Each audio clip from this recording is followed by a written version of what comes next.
Bapa kami yang di surga, kami bersyukur atas anugerah Tuhan di dalam kehidupan kami.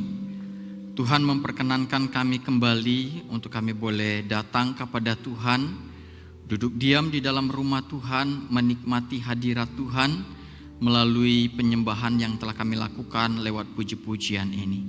Kiranya ini sungguh berkenan di hadapan Tuhan. Dan saat ini ya Bapa, kami bersama dengan jemaat-Mu duduk diam, menyediakan kedua telinga kami dan meneduhkan hati kami di hadapan Tuhan untuk mendengarkan firman-Mu dan menerima firman-Mu.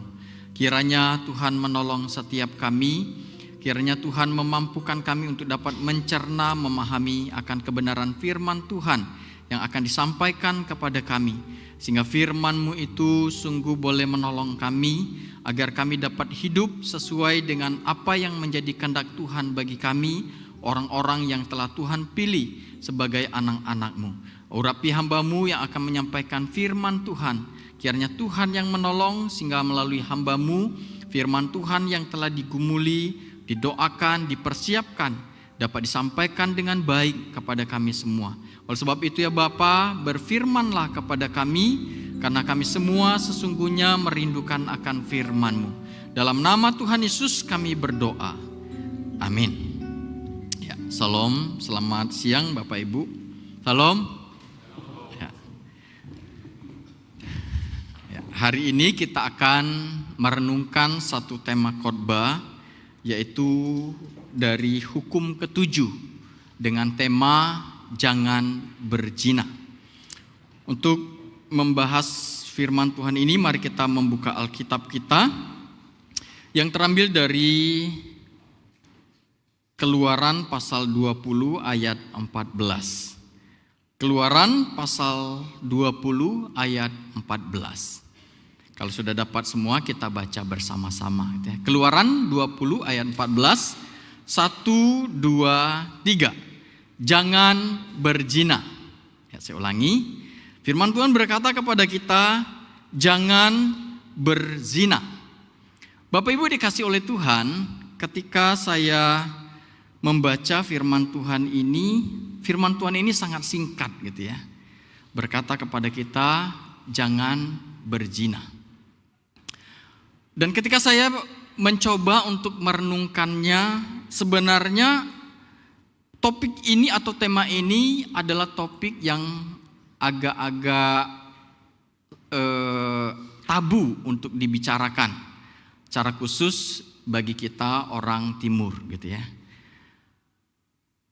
Karena ini agak tabu dan tentunya mungkin ada bahasa-bahasa yang agak kasar gitu ya, yang mungkin saya ucapkan nanti. Sebenarnya di dalam persiapan saya sudah mencoba untuk menyederhanakannya, supaya nanti ketika saya mengungkapkan itu tidak terlihat kasar gitu ya. Tapi jikalau menurut Bapak Ibu nanti, oh itu masih kasar gitu ya, maafkanlah gitu ya. Karena saya sudah mencoba untuk menyederhanakannya gitu ya. Nah, Bapak Ibu dikasih oleh Tuhan, dalam perenungan saya akan firman Tuhan ini, saya ingat dengan apa yang pernah terjadi di kampung kami selama 40 tahun yang lampau. Itu sudah lama sekali gitu ya, zaman Bahlak gitu ya. Itu kami masih anak-anak kecil gitu ya. Nah, di kampung kami pernah terjadi ada orang yang ketahuan melakukan dosa perzinahan. Jadi ada laki-laki dan perempuan melakukan dosa perzinahan dan itu ketangkap gitu ya, ketahuan oleh warga. Nah, akhirnya orang tersebut mendapatkan hukum atau sanksi adat. Sanksinya cukup kejam waktu itu, di mana pasangan itu diarak keliling kampung, sehingga dengan demikian orang itu sangat dipermalukan. Kenapa? Karena semua orang di kampung itu tahu gitu ya, dari orang tua, anak muda, bahkan anak-anak sekalipun, semua orang tahu bahwa orang itu telah melakukan dosa perzinahan. Bukan hanya itu saja, setelah diarak orang tersebut harus membayar harga yang cukup mahal, yaitu harus memberikan uang untuk membeli hewan. Nah, hewan itu digunakan, dipotong untuk membersihkan kampung dari dosa yang memalukan itu. Nah, namun sekarang dengan perkembangan zaman dan teknologi yang ada satu perubahan sehingga orang tidak lagi peduli dengan yang namanya dosa perzinahan. Jadi dulu kalau kami begitu ketat terhadap dosa perzinahan, sekarang sudah senglai gitu ya. Kenapa hal itu terjadi perubahan? Karena orang sudah menganggap bahwa dosa perzinahan itu adalah urusan pribadi, hak masing-masing, dan itu dilakukan sama-sama suka. Jadi nggak usah diurusin lagi, gitu ya. Itu haknya dia. Ngapain diurusin? Maka itu sekarang orang mau berzina, mau kumpul kebo, orang harus yang pusing lagi, gitu ya. Tidak pusing lagi. Nah, Bapak Ibu dikasih oleh Tuhan, perubahan itu terjadi menunjukkan kepada kita bahwa kita hidup di zaman di mana dosa seksual tidak lagi dianggap memalukan. Apa yang dulu dianggap dosa, sekarang disebut sebagai kebebasan. Apa yang dulu dianggap sesuatu hal yang memalukan, sekarang dianggap itu urusan pribadi dan lain sebagainya. Apa yang dulu dijaga di dalam kekudusan, sekarang bahkan dipertontonkan sebagai suatu hiburan bagi banyak orang. Oleh sebab itu, Bapak Ibu yang dikasih oleh Tuhan, dosa perzinahan saat ini sudah dianggap hal yang biasa. Kesucian sebelum menikah dianggap sesuatu hal yang kuno, sehingga pernikahan bukan lagi hal yang sakral bagi orang zaman sekarang ini. Karena dianggap pernikahan itu adalah sebagai administrasi dalam sebuah status masyarakat. Oleh sebab itu, ada banyak anak-anak muda yang melakukan hubungan seksual sebelum pernikahan dilangsungkan. Nah, Bapak Ibu dikasih oleh Tuhan, itulah dunia kita saat ini, di mana kita hidup dalam dunia yang semakin rusak secara moral. Namun di tengah dunia yang semakin rusak secara moral, firman Tuhan tidak pernah berubah. Firman Tuhan tidak dikurangi. Di mana firman Tuhan dengan tegas tetap berkata kepada kita, jangan berzina. Firman Tuhan tetap sama berkata kepada kita, jangan berzina. Di tengah-tengah dunia yang mungkin sudah menganggap dosa perzinahan itu adalah hal yang lumrah dan biasa. Bapak Ibu dikasih oleh Tuhan, larangan jangan berzina adalah hukum ke-7 dari ke-10 hukum yang Tuhan berikan kepada manusia. Dari hukum ini yang menjadi pertanyaan yang patut untuk kita renungkan adalah, untuk apa sih Tuhan memberikan hukum ke-7 jangan berzina kepada kita manusia? Untuk apa Tuhan memberikan hukum ini kepada kita yang berbunyi jangan berzina?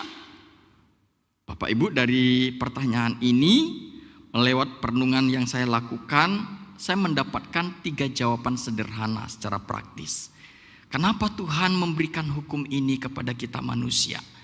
Alasan yang pertama, jawaban yang pertama adalah karena Allah menghendaki umatnya hidup dalam kekudusan.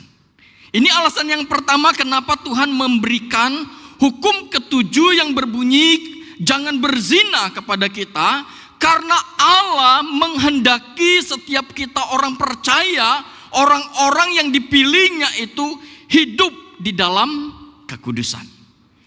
Bapak Ibu dikasih oleh Tuhan, Keluaran pasal 20 ayat 14 firman Tuhan yang kita baca tadi adalah hukum ke-7 dari ke-10 firman yang Tuhan berikan kepada bangsa Israel melalui Musa di Gunung Sinai.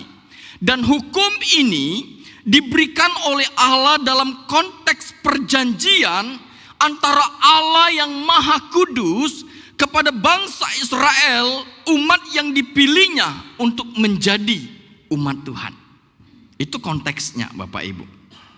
Nah, di mana dalam khotbah saya yang pertama tentang hukum yang pertama, firman Tuhan dengan jelas mengatakan kepada kita bahwa bangsa Israel itu adalah umat yang telah dipilih oleh Allah umat yang telah dikhususkan oleh Allah, umat yang telah ditebus oleh Allah. Allah memilih dan menebus mereka dengan satu tujuan, agar umatnya itu hidup kudus di hadapan Allah dan beribadah hanya kepada Allah saja di tengah dunia yang telah tercemar karena dosa. Bapak Ibu dikasih oleh Tuhan, kalau kita kembali melihat budaya di sekitar Israel pada zaman kuno, di mana budaya di sekitar bangsa Israel pada zaman kuno itu sangatlah rusak secara moral. Di Mesir, di mana di tempat bangsa Israel pernah tinggal kurang lebih selama 430 tahun lamanya. Mereka hidup di tengah-tengah bangsa di mana kehidupan seksual yang penuh dengan penyimpangan dan kehidupan moral yang penuh dengan kebebasan. Kebebasan yang membawa kepada kebablasan hidup.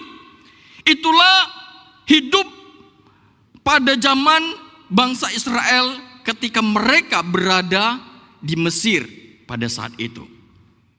Jadi dosa seksual itu sangat-sangat biasa. Dan mungkin bagi mereka juga berkata itu biasa.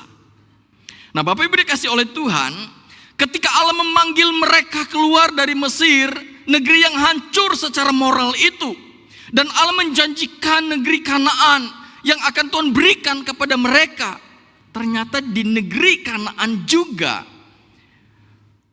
juga mempraktekkan prostitusi kuil, di mana penyembahan berhala yang disertai dengan adanya ritual seksual. Poligami di tanah Kanaan adalah sesuatu hal yang tidak terkendali. Orang mau punya banyak istri silakan, orang mau punya banyak suami silakan, dan lain sebagainya. Dan mereka juga hidup dikatakan dalam berbagai macam bentuk percabulan. Nah, Bapak Ibu dikasih oleh Tuhan, di tengah dunia yang semakin rusak secara moral itulah Allah memberikan hukum ketujuh, jangan berzina, kepada bangsa Israel, dan tentunya juga kepada kita orang percaya zaman sekarang ini. Dan dengan dasar hukum yang ketujuh, jangan berzina, Allah ingin agar umatnya menjadi umat yang kudus di hadapan Allah dan hidup di dalam kekudusan. Sebab itu firman Tuhan di dalam Imamat 19 ayat 2 dengan jelas berkata kepada kita, kuduslah kamu sebab aku Tuhan Allahmu kudus.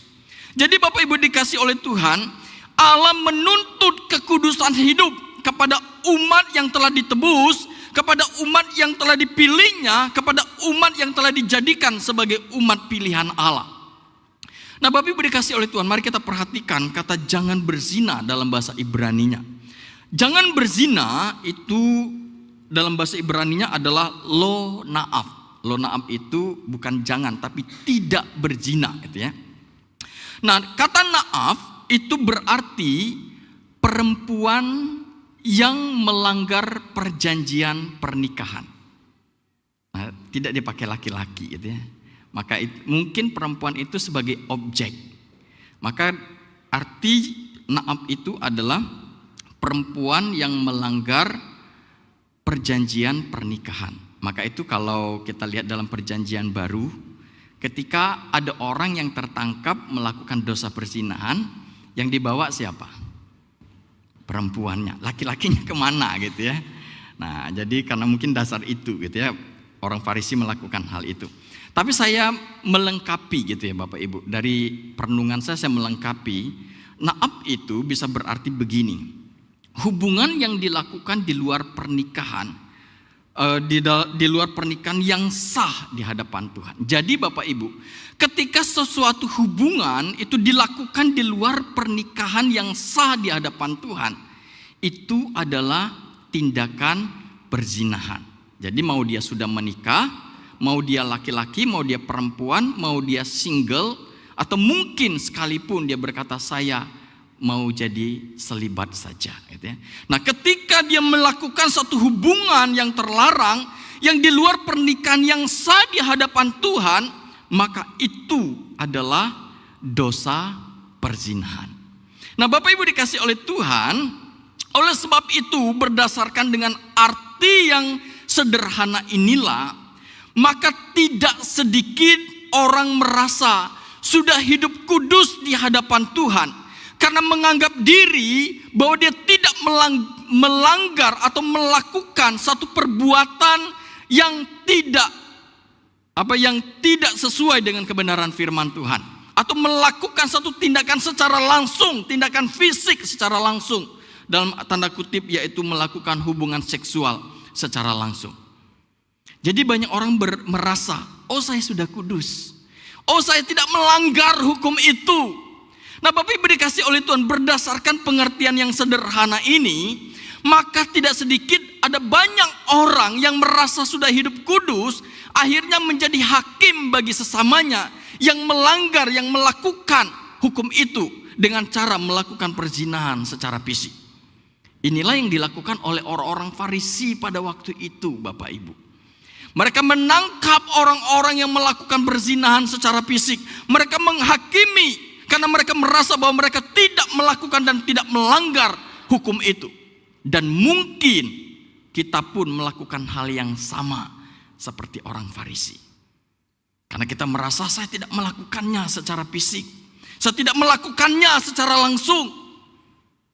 Maka ketika kita melihat ada orang yang jatuh di dalam dosa perzinahan, kita menghakimi mereka, kita menghujat mereka, kita mempermalukan mereka dan lain sebagainya.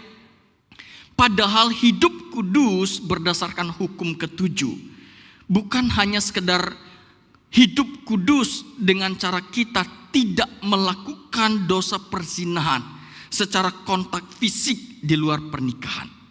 Tetapi hidup kudus yang dimaksudkan oleh Tuhan dalam hukum ketujuh adalah hidup kudus secara totalitas kehidupan kita.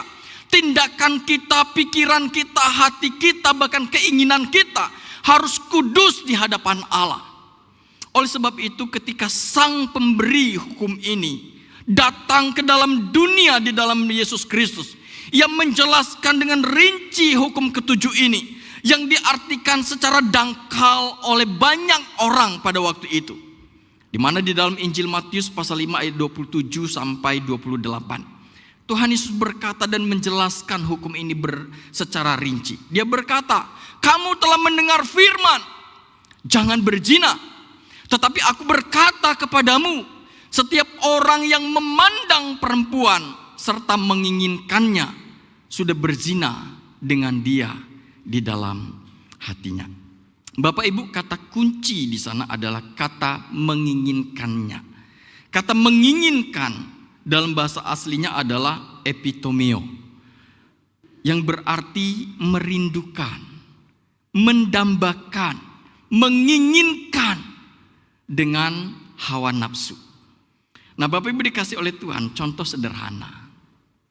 Kalau kan kita seringkali mendengar begini, ketika kita lihat suami orang, ini suami yang bagi perempuan, ketika kita melihat suami orang romantis gitu ya, baik gitu ya, ibaratnya suka membantu, ibu-ibu mulai berkata, enak ya punya suami kayak dia, romantis, baik, kaya lagi gitu ya, enak punya suami kayak dia. Bapak, ketika kita punya pikiran seperti itu, kita sudah jatuh di dalam dosa perzinahan. Atau sebaliknya, kita laki-laki ketika melihat perempuan, kita berkata, enak ya punya istri kayak dia, cantik, jago masak, rajin. Ketika kita berpikir seperti itu, kita sudah jatuh di dalam dosa perzinahan. Cuman bedanya, kita tidak melakukannya secara kontak fisik. Tapi ketika kita berpikir seperti itu, baru berpikir seperti itu, kita sudah jatuh di dalam dosa perzinahan. Bapak Ibu dikasih oleh Tuhan, dengan demikian sangatlah jelas ketika Tuhan memberikan hukum ketujuh kepada kita umatnya. Tuhan ingin kita hidup kudus bukan hanya dalam tindakan secara nyata.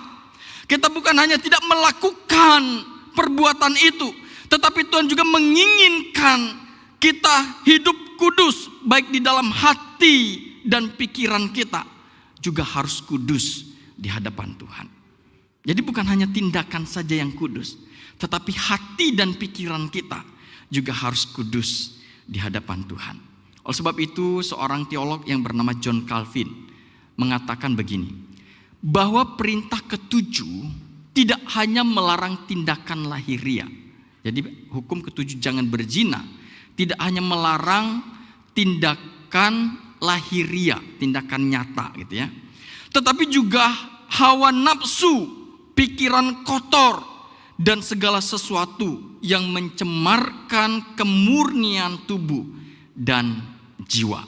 Jadi ketika kita berpikir kotor gitu ya, melihat atau menyukai gambar-gambar porno gitu ya, kita sudah jatuh di dalam dosa ini. Terus Robert Charles Sproul juga berkata begini, hukum Allah selalu berbicara sampai ke tingkat hati manusia, bukan hanya perilaku manusia. Jadi ketika Tuhan berkata jangan berzina menurut Sproul gitu ya, bukan hanya tindakan saja, tetapi harusnya sampai ke dalam hati. Nah, sedangkan menurut Matthew Henry berkata, Allah yang melihat hati manusia bukan hanya melarang tindakan zina, tetapi juga segala keinginan yang menuju kepada dosa itu. Jadi menurut Matthew Henry bukan hanya tindakannya saja yang berdosa, tetapi segala keinginan yang menuju kepada dosa itu, kita sudah berbuat dosa. Bapak Ibu dikasih oleh Tuhan, dengan demikian hal yang pertama yang dapat kita pelajari, kenapa Tuhan memberikan hukum ketujuh kepada kita manusia?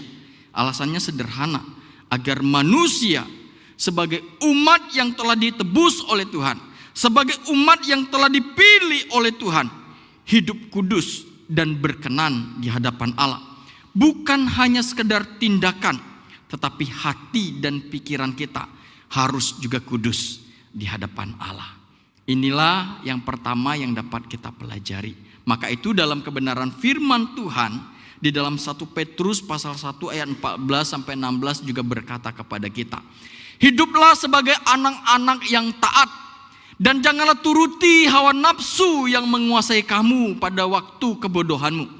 Tetapi hendaklah kamu menjadi kudus di dalam seluruh hidupmu, sama seperti Dia yang kudus, yang telah memanggil kamu. Sebab ada tertulis, kuduslah kamu sebab aku kudus. Dalam perjanjian lama Tuhan berkata kepada umat pilihan, kuduslah kamu sebab aku kudus. Dalam perjanjian baru firman Tuhan tetap sama berkata kepada kita, sebagai umat yang telah dipilih oleh Tuhan di dalam Yesus Kristus, kuduslah kita, karena Tuhan yang telah menebus kita adalah Tuhan yang kudus. Amin. Ini yang pertama yang dapat kita pelajari. Yang kedua, Bapak Ibu, yang dapat kita pelajari, kenapa Tuhan memberikan hukum ketujuh ini? Jangan berzina. Alasan sederhana yang kedua secara praktis, karena tidak ada manusia yang kebal dengan dosa perzinahan. Saya ulangi Bapak Ibu. Kenapa Tuhan memberikan hukum ketujuh jangan berzina? Karena tidak ada manusia yang kebal dengan dosa ini. Bapak Ibu dikasih oleh Tuhan, kalau kita membaca kebenaran firman Tuhan, baik dalam perjanjian lama maupun dalam perjanjian baru, maka kita dapat menemukan ada begitu banyak firman Tuhan yang menjelaskan begitu bahayanya akan dosa perzinahan. Oleh sebab itu ketika Allah memberikan hukum ketujuh kepada umatnya jangan berzina, ini merupakan satu peringatan kepada setiap kita umatnya, agar kita umatnya ini berhati-hati terhadap dosa perzinahan. Karena setiap kita tidak ada satupun yang kebal terhadap dosa perzinahan ini. Bapak Ibu dikasih oleh Tuhan, oleh sebab itu firman Tuhan menceritakan dengan jujur kepada kita, bahwa orang yang diurapi dan dipakai oleh Tuhan yang begitu luar biasa, tetap bisa jatuh di dalam dosa perzinahan. Daud, seorang raja yang diurapi oleh Allah. Simson, seorang nasir Allah sejak dalam kandungan ibunya. Salomo, seorang raja yang diberikan hikmat Allah yang begitu luar biasa. Mereka semua diceritakan dalam firman Tuhan jatuh di dalam dosa yang sama, yaitu dosa perzinahan. Bapak Ibu dikasih oleh Tuhan, kejatuhan Daud, Simson, dan Salomo ke dalam dosa perzinahan itu membuktikan kepada kita bahwa kekuatan rohani, jabatan, usia, pengalaman pelayanan, bahkan pengetahuan Alkitab yang kita miliki itu tidak otomatis membuat kita menjadi kebal terhadap dosa perzinahan ini. Oleh sebab itu, maka saya ingin mengatakan kepada kita, termasuk saya, Bapak, Ibu, Saudara, sesungguhnya adalah orang-orang yang tidak kebal dengan dosa ini. Maka seorang teolog berkata yang bernama John Owen begini, orang yang paling kuat sekalipun jika tidak berjaga-jaga dapat jatuh ke dalam dosa yang paling memalukan. John Owen ingin mengatakan kepada kita, sekalipun kita adalah seorang rohaniwan, sekalipun kita seorang aktivis, sekalipun kita adalah seorang majelis, sekalipun kita memiliki pengetahuan Alkitab yang begitu luar biasa, jika kita tidak berjaga-jaga, kita dapat jatuh kepada dosa yang memalukan itu, yaitu dosa perzinahan. Bapak Ibu dikasih oleh Tuhan, oleh sebab itulah Tuhan memberikan hukum ini kepada umatnya, agar umatnya itu yang tidak kebal terhadap dosa perzinahan berjaga-jaga supaya tidak jatuh di dalam dosa ini. Firman Tuhan di dalam Matius pasal 26 ayat 41. Ketika Yesus berdoa di Taman Getsemani, dia berkata kepada kita, berjaga-jagalah dan berdoalah supaya kamu jangan jatuh ke dalam pencobaan. Roh memang penurut, tetapi daging lemah. Mungkin dalam hati kita, aku tidak mau berzina, tapi daging ini lemah, Bapak Ibu. Oleh sebab itu firman Tuhan berkata, berjaga-jagalah, berhati-hatilah agar kita tidak jatuh di dalam dosa perzinahan ini. Nah, Bapak Ibu dikasih oleh Tuhan, dalam renungan saya dalam kebenaran firman Tuhan, saya menemukan ada langkah praktis bagaimana supaya kita dapat berjaga-jaga agar kita tidak jatuh di dalam dosa perzinahan. Yang pertama, yaitu larilah. Lari, Bapak Ibu. Nah, Bapak Ibu dikasih oleh Tuhan, kalau kita membaca Alkitab secara utuh, firman Tuhan itu kadangkala menyuruh kita menghadapi dosa itu melawan. Contohnya dalam 1 Petrus pasal 5 ayat 8 sampai 9. Firman Tuhan berkata, lawanlah iblis yang selalu menggoda kamu, yang selalu menyeret kamu kepada dosa, maka dia akan lari daripadamu. Nah, ini lawan gitu ya. Kata firman Tuhan, lawan iblis itu. Jangan lari dari kenyataan itu. Tetapi ketika Tuhan berbicara tentang dosa berzinahan, Tuhan tidak berkata lawan gitu ya, hadapi. Tapi Tuhan berkata larilah. Luar biasa ya, larilah. Maka itu di dalam 1 Korintus pasal 6 ayat 18 berkata, jauhkanlah dirimu dari percabulan. Jadi di situ dikatakan jauhkanlah, kalau dalam bahasa Inggris, larilah kamu dari dosa dosa percabulan itu.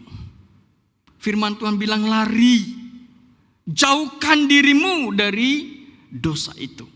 Jangan hadapi, karena kita tidak kebal terhadap dosa itu. Nah, firman Tuhan memberikan teladan kepada kita. Siapa yang lari? Yusuf. Nah, Bapak Ibu, ketika Yusuf diajak oleh istri Potifar untuk melakukan dosa perzinahan, Yusuf tidak bernegosiasi kepada istri Potifar. Jangan, Bu, nanti kalau ketahuan gimana gitu ya. Jangan, gak enak sama bos gitu ya. Terus tetapi yang dilakukan oleh Yusuf, ketika istri Potifar ingin mengajak dia melakukan dosa itu, dia berkata, tidak mungkin aku melakukan dosa sebesar itu di hadapan Allah. Dan dia lari. Dalam arti dia tidak kompromi dan tidak pernah bernegosiasi terhadap dosa itu. Sama halnya dengan kita Bapak Ibu. Karena kita tidak kebal terhadap dosa ini, maka ketika kita berhadapan dengan dosa ini, jangan hadapi, tetapi tinggalkan, lari. Supaya kita tidak jatuh dalam dosa ini. Yang kedua, jaga mata dan hati kita setiap hari. Ini langkah praktis supaya kita tidak jatuh. Supaya kita berjaga-jaga dan tidak jatuh dalam dosa ini. Jaga mata kita dan hati kita setiap hari. Bapak Ibu, ada satu ungkapan yang mengatakan begini. Kita tidak dapat melarang burung terbang di atas kepala kita. Tetapi kita dapat melarang burung agar tidak bersarang di atas kepala kita. Sama halnya dengan kita. Kita tidak dapat melarang perempuan seksi lewat depan kita. Tapi kita dapat melarang otak kita, hati kita untuk tidak berpikiran jorok kepada perempuan yang seksi. Sama halnya dengan ibu-ibu. Kita tidak dapat melarang laki-laki yang maco lepas dari pandangan kita. Tapi kita dapat melarang hati dan pikiran kita untuk tidak jatuh di dalam dosa perzinahan itu. Oleh sebab itu, firman Tuhan mengajar kepada kita, setiap hari kita harus menyerahkan mata kita dan pikiran kita, hati kita di dalam pimpinan Roh Kudus. Nah, inilah yang dilakukan oleh Ayub Bapak Ibu. Agar dia tidak jatuh di dalam dosa perzinahan ini. Di mana Ayub pasal 31 ayat 1 berkata, aku telah menetapkan syarat bagi mataku, masakan aku memperhatikan anak dara. Bapak Ibu dikasih oleh Tuhan, firman Tuhan atau ungkapan Ayub ini merupakan sebuah komitmen spiritual yang kuat untuk menjaga kekudusan hidup di tengah dunia yang rusak secara moral ini. Ungkapan Ayub ini merupakan satu tekad untuk mengendalikan mata dan pikiran kita supaya tidak jatuh atau dikuasai oleh hawa nafsu dan pikiran yang kotor itu. Maka itu Ayub berkata, aku telah menetapkan syarat bagi mataku. Itu adalah komitmen spiritualitas yang begitu luar biasa. Agar tidak jatuh terhadap dosa perzinahan ini. Ini yang kedua yang dapat kita lakukan dalam berjaga-jaga. Yang terakhir Bapak Ibu yang sederhana. Bagi kita yang sudah menikah, rawatlah pernikahan kita sampai maut memisahkan kita. Merawat pernikahan sampai maut memisahkan kita. Firman Tuhan di dalam 1 Korintus pasal 7 ayat 3 sampai 5 berkata kepada kita begini. Hendaklah suami memenuhi kewajibannya terhadap istrinya. Demikian pula istri terhadap suaminya. Istri tidak berkuasa atas tubuhnya sendiri, tetapi suaminya. Demikian pula suaminya tidak berkuasa atas tubuhnya sendiri, tetapi istrinya. Janganlah kamu saling menjauhi kecuali dengan persetujuan bersama untuk sementara waktu, supaya kamu mendapat kesempatan untuk berdoa. Sesudah itu hendaklah kamu kembali hidup bersama-sama, supaya iblis jangan menggodai kamu, karena kamu tidak tahan bertarak. Kita tidak tahan hidup sendiri Bapak Ibu. Maka itu ada dua kunci di situ. Yang pertama, kita sebagai orang yang sudah suami istri, kita harus saling memenuhi kebutuhan kita. Kita harus saling mengisi satu sama yang lain di dalam kekurangan dan kelebihan kita. Dan yang kedua, jangan kita berlama-lama berpisah. Kecuali dengan kesepakatan bersama. Mungkin gitu ya. Mungkin anak sakit harus berobat ke Pulau Jawa, ke luar Ambon. Ya akhirnya suami yang harus jaga atau istri yang harus jaga, kesepakatan gitu ya. Ya sudah, kamu jaga anak di sana deh, aku jaga anak di sini dengan usaha di sini. Atau mungkin ketika kita sedang ada masalah, kan suami istri kan sering cekcok gitu ya. Wah tidak gitu ya. Ya udah, kalau gitu kamu tidur di rumah sana dulu deh. Aku tidur di sini dulu. Supaya apa? Supaya kita dapat berdoa. Berdoa itu sehingga kita dapat berdamai. Tetapi kata firman Tuhan, sesudah itu hendaklah kamu kembali hidup bersama-sama. Jadi Bapak Ibu jangan biarkan pasangan kita sendirian lama-lama. Itu bahaya gitu ya. Nah, 3 hal ini yang sederhana yang dapat kita pelajari agar kita tidak jatuh di dalam dosa perzinahan. Karena saya dan Bapak Ibu Saudara adalah orang yang tidak kebal terhadap dosa ini. Yang terakhir Bapak Ibu, kenapa Tuhan memberikan hukum ini kepada kita? Hukum ke-7, jangan berzina.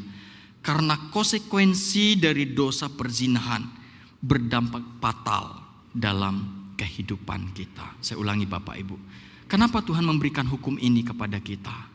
Karena dosa perzinahan itu konsekuensinya sangatlah fatal di dalam kehidupan kita. Bapak Ibu dikasih oleh Tuhan, di Bandung itu ada tempat wisata yang cukup menarik gitu ya, yaitu Gunung Tangkuban Perahu. Ada yang pernah di sana?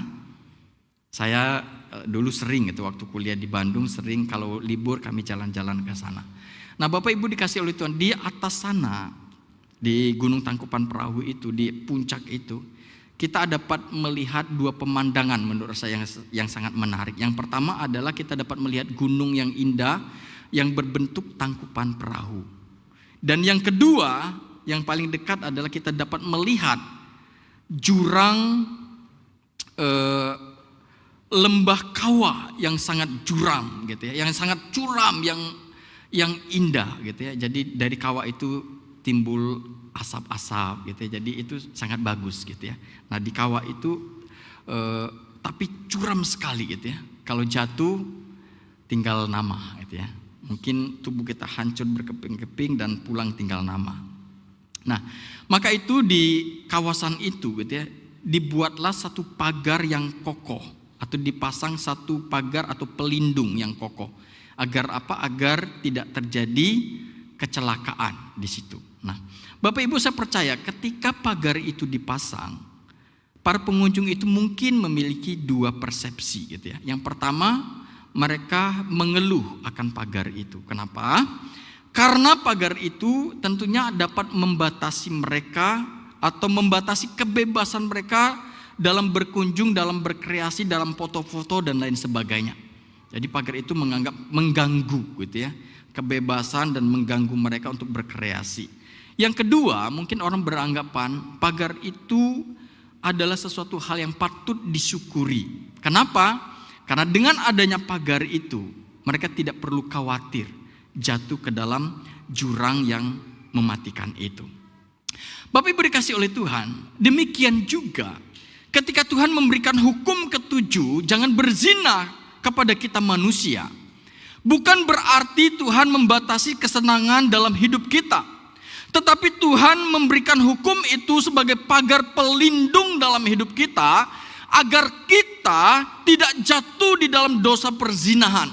Karena Tuhan tahu betapa dalamnya jurang yang ada di balik dosa perzinahan itu. Bapak Ibu, mari kita perhatikan atau lihat konsekuensi atau dampak dari dosa perzinahan. Yang pertama, area yang dihancurkan dari dosa perzinahan adalah hubungan kita dengan Tuhan. Jadi ketika kita melakukan dosa perzinahan, yang dihancurkan dari dosa itu adalah di mana hubungan kita atau relasi kita, persekutuan kita dengan Tuhan itu menjadi rusak. Dan akhirnya dikatakan doa kita itu terhalang. Damai sejahtera kita bisa hilang dari hati kita. Itu dampak dari dosa perzinahan yang pertama. Yang kedua yang dihancurkan adalah keluarga dan pasangan. Jadi dosa perzinahan dikatakan menghancurkan kepercayaan yang telah dibangun berpuluh-puluh tahun. Luka batin yang dialami pasangan dan anak-anak membawa trauma seumur hidup. Jadi Bapak Ibu yang dikasih oleh Tuhan, ketika dosa perzinahan itu terjadi di dalam kehidupan kita, kita sedang menghancurkan keluarga kita, pasangan kita. Kepercayaan yang bertahun-tahun kita bangun. Sejak kita sebelum menikah, kita sudah membangun kepercayaan itu. Tetapi kepercayaan itu dapat hancur seketika karena dosa perzinahan. Bahkan dikatakan itu membawa trauma bagi pasangan kita dan anak-anak. Yang ketiga dikatakan, area yang dihancurkan adalah karakter dan reputasi. Dikatakan nama baik yang dibangun dengan integritas bertahun-tahun bisa runtuh hanya dalam hitungan menit. Bahkan membawa kita untuk melakukan dosa-dosa yang lain. Karakter kita menjadi rusak. Yang tadinya mungkin kita adalah orang yang jujur. Tetapi ketika kita melakukan dosa ini, maka kita akan menjadi seorang pembohong. Untuk apa kita berbohong? Untuk menutupi dosa perzinahan. Yang tadinya mungkin kita adalah orang yang baik-baik, yang tidak mungkin membunuh orang. Tetapi karena dosa perzinahan ini memungkinkan kita untuk menghabisi atau membunuh orang. Bapak Ibu, ada banyak kisah bukan? Orang-orang yang mati di hotel. Ketika diselidiki, dia dibunuh selingkuhannya. Itu banyak sekali terjadi di Indonesia ini. Wanita-wanita yang mati sia-sia, dibunuh pasangannya. Karena dosa perzinahan. Merusak karakter dan reputasi kita. Yang berikutnya adalah tubuh dan jiwa kita. Perzinahan membawa rasa bersalah yang mendalam. Kecemasan dalam banyak kasus dapat menimbulkan penyakit fisik maupun mental. Jadi Bapak Ibu, perzinahan itu merusak tubuh kita. Merusak jiwa kita. Oleh sebab itu tidak heran kalau kita sering melakukan dosa perzinahan. Nanti di umur-umur kita jatuh pada dosa ibaratnya curiga, cemburu buta, gitu ya. Kenapa bisa seperti itu? Karena kita jatuh di dalam dosa itu. Ketika pasangan kita jauh dikit, kita curiga, jangan-jangan dia tidur dengan laki-laki lain, gitu ya. Jiwa kita rusak, kita tidak dapat berpikir bersih lagi, mental kita rusak dan lain sebagainya karena dosa ini. Bapak Ibu dikasih oleh Tuhan, itulah dampak yang bisa yang berakibat kepada kita karena melakukan dosa ini. Mungkin kita berkata dalam hati, Pak, dosa perzinahan kan dapat diampuni. Hari ini melakukannya, meminta ampun kepada Tuhan, pasti Tuhan ampuni. Betul Bapak Ibu. Ketika kita melakukan dosa perzinahan dan kita mengaku dosa kita di hadapan Tuhan, betul Tuhan pasti akan mengampuni dosa kita. Tetapi satulah hal yang saya ingin tanamkan kepada kita. Sekalipun dosa kita telah diampuni oleh Tuhan, tapi konsekuensi dari dosa perzinahan tetap berlaku kepada kita yang melakukannya. Bapak Ibu dikasih oleh Tuhan, inilah yang dialami oleh Daud. Ketika Daud melakukan dosa perzinahan dengan Batseba, Daud telah mengaku kepada Tuhan, Tuhan, aku telah melakukan dosa yang besar ini di hadapan-Mu. Tuhan mengampuni Daud, tetapi konsekuensi dari dosa perzinahan itu tetap berlaku di kehidupan Daud. Di mana keluarganya hancur, anak-anaknya saling membunuh satu sama yang lain. Oleh sebab itu kata firman Tuhan kepada Daud, pedang tidak akan hilang dari keluargamu. Konsekuensi dari dosa perzinahan. Ketika Simson jatuh di dalam dosa perzinahan, Simson telah mengaku dosanya di hadapan Tuhan. Tuhan, aku berdosa terhadap Engkau. Tetapi konsekuensi itu tetap harus ditanggung oleh Simson. Di mana dia harus dipermalukan di hadapan orang banyak di kuil Dagon. Dia dipertontonkan dengan mata yang buta. Begitu memalukan. Salomo, Bapak Ibu, ketika dia jatuh di dalam dosa perzinahan, konsekuensinya di mana firman Tuhan berkata, Salomo tidak aman di masa tuanya. Kerajaannya tidak kokoh. Di mana setelah generasi berikutnya, kerajaan Salomo harus terpecah menjadi dua. Itu karena dosa perzinahan yang dilakukan oleh Salomo. Bapak Ibu dikasih oleh Tuhan, karena konsekuensi dosa perzinahan sangat fatal dalam kehidupan kita. Maka untuk itulah Tuhan memberikan hukum ketujuh, jangan berzina kepada kita, agar kita tidak jatuh dalam dosa perzinahan dan menerima atau mengalami konsekuensi dari dosa itu. Bapak Ibu dikasih oleh Tuhan, sebagai kesimpulannya, saya ingin mengatakan kepada kita, hukum ketujuh, jangan berzina, yang Tuhan berikan kepada kita manusia, itu merupakan surat kasih dari Tuhan yang sangat mengasihi kita. Surat kasih dari Tuhan yang sangat sayang kepada kita umatnya, yang ingin melindungi kita dari dosa perzinahan, sehingga kita dapat hidup dalam kekudusan dan juga terhindar dari kehancuran karena dosa perzinahan ini. Bapak Ibu, kiranya firman Tuhan ini menjadi berkat bagi kita, dan kiranya firman Tuhan ini menolong kita untuk hidup di dalam kekudusan dan tidak jatuh di dalam dosa perzinahan. Mari kita tundukkan kepala, kita berdoa. Bapa kami yang di surga, kami bersyukur untuk kebenaran firman Tuhan yang telah kami renungkan pada siang hari ini. Mengingatkan kepada kami lewat hukum yang ketujuh, di mana Tuhan menuntut kami sebagai umat pilihan Tuhan, sebagai orang yang telah ditebus oleh Tuhan, agar kami menjalani kehidupan di dalam kekudusan, baik dalam tindakan, hati dan pikiran kami. Dan kiranya lewat kebenaran firman Tuhan ini boleh senantiasa menjadi pagar dan pelindung bagi kami, agar kami tidak jatuh kepada dosa perzinahan ini yang mengakibatkan fatal di dalam kehidupan kami. Terima kasih Bapa buat kebenaran firman-Mu. Dalam kesempatan ini kami juga mau berdoa terus untuk kehidupan kami masing-masing. Berkati kami dalam kesehatan, berkati kami dalam kehidupan keluarga, berkati kami dalam segala usaha pekerjaan kami. Masa depan kami pertaruhkan kepada Tuhan. Studi kami kiranya Tuhan yang berkati. Anak-anak kami, cucu kami, Tuhan Engkau berkati mereka semua. Kami berdoa menyerahkan untuk gereja ini ya Bapa, di dalam pelayanan yang ada. Tuhan berkati kiranya pelayanan yang ada di gereja ini dapat berjalan dengan baik, sehingga lewat pelayanan di gereja ini kami jemaat Tuhan yang tergabung dalam gereja ini dapat bertumbuh bersama-sama di dalam iman. Kedewasaan kami semakin hari semakin dipupuk oleh Tuhan, sehingga kami boleh semakin dewasa secara rohani.